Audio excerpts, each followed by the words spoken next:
Hi kids, Micah McJunkin here, and I'm here to read aloud another of Disney's bedtime favorites. The story I'm reading today is Peter Pan, An Adventure for Wendy. Let us begin. Disney's Peter Pan, An Adventure for Wendy.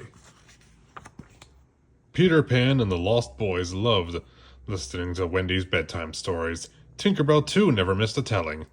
They were all delighted in her gripping tales of swashbuckling pirates, hidden treasures, and magical pixie dust.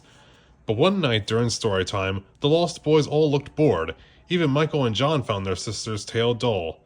"Please tell us a new story," Michael said. "Where will I find the inspiration for a fresh story?" Wendy wondered aloud. Then it came to her. Wendy's bedtime stories all starred Peter Pan. All she needed was an adventure with Peter. The next morning, Wendy bounded out for bed, ready to join Peter Pan on an exciting excursion, but Peter was nowhere to be found. "I'm sorry, old chops," John said, pushing up his glasses. "I saw Peter and Tink leaving extra early for their outing this morning." "You need Peter Pan to have an adventure," declared Dibs. "What do you do, Wendy?" asked Toodles. It was true. Peter was always the daring hero of Wendy's stories, but Wendy wasn't concerned. "Now, boys, don't you worry," said Wendy. "I'll just have to create my own adventure." The Lost Boys looked doubtful, but Wendy was determined. "I'll head for the sea," she said. "There's always adventure to be had here." Wendy took a shortcut through the jungle on her way to the water. She ran under the rushing waterfall, skipped over the stepping stones, and greeted the hippopotamus that lived in the river. Then she looked up to see an orangutan family racing between the trees.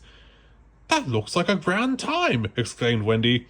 "Finding an adventure can wait a little while longer, I'm sure." So Wendy joined the fun up above. She and the orangutan swung high above the ground, from tree to tree to tree. "I wish I could spend all day with you," said Wendy when everyone stopped to rest. "But I'm in search of an adventure." She would not let the Lost Boys down. Wendy said goodbye to her new friends, then headed towards the bluffs that met the sea. As Wendy skipped past a shimmering mermaid lagoon, she heard someone cry out, "Help!" "Oh dear," gasped Wendy. A mermaid was stuck in a fishing net. Her friends were nowhere to be seen. Finding a bedtime story would have to wait once again. Wendy dove into the water, swam toward the mermaid, and rescued her from the net. "Thanks for saving me," just gushed the mermaid. "You're so brave. Won't you stay and play in the lagoon for a while?" Wendy and the mermaid splashed and laughed in the water. "This is so much fun," cried Wendy as she came from the dip in the cove. "But I really must be going. I still have to find my adventure." She left her mermaid friend and went off in search of her bedtime story. Wendy hiked along the coast, past Blind Man's Bluff, heading toward a rowboat moored at the dock. Once she reached the boat, Wendy thought that she could finally start her adventure. Then she'd have a bedtime story to tell. But when Wendy arrived at the rowboat, she found Smee trying to steal it. Her bedtime story will have to wait. She couldn't let Smee take the Lost Boys' boat. "Now, Smee, you leave that boat alone," warned Wendy. "It belongs to the Lost Boys." The pirate grinned.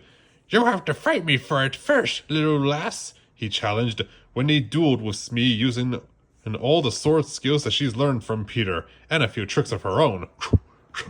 Soon victory was hers, as was the boat. Her adventure could finally begin. But as Wendy looked to the sky, she saw that the sun was setting on the horizon. It was time to head back. Wendy returned to the hideout feeling defeated. She had failed to have an adventure. There would be no bedtime story that night. She stood outside the hideout, knowing her friends would be disappointed, listening to the same old bedtime story. "There's always tomorrow," she thought as she climbed into the hideout.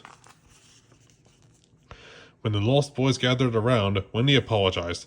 "I'm sorry, boys. I meant to have a marvelous adventure today, but instead I swung through the trees with the orangutans, saved a mermaid, and fought off a pirate." The Lost Boys listened in awe, and Peter Pan was enthralled. swinging from the trees, swimming in the lagoon, dueling with Smee. Wendy, what a thrilling day you had, Peter exclaimed. You're so courageous, said John. The Lost Boys all agreed that it was the best bedtime story they've ever heard. Hooray for Wendy! They cheered. Looking back on her day, Wendy realized they were right. She'd created her own adventure all by herself. What a wonderful feeling. That night, Wendy snuggled into her warm bed, dreaming about all the big adventures she'd have the next day. Well, kids, thanks for listening to this read aloud video, and be sure to join. And I hope you kids join me next time for another read aloud video. And I'll see you kids next time. Bye.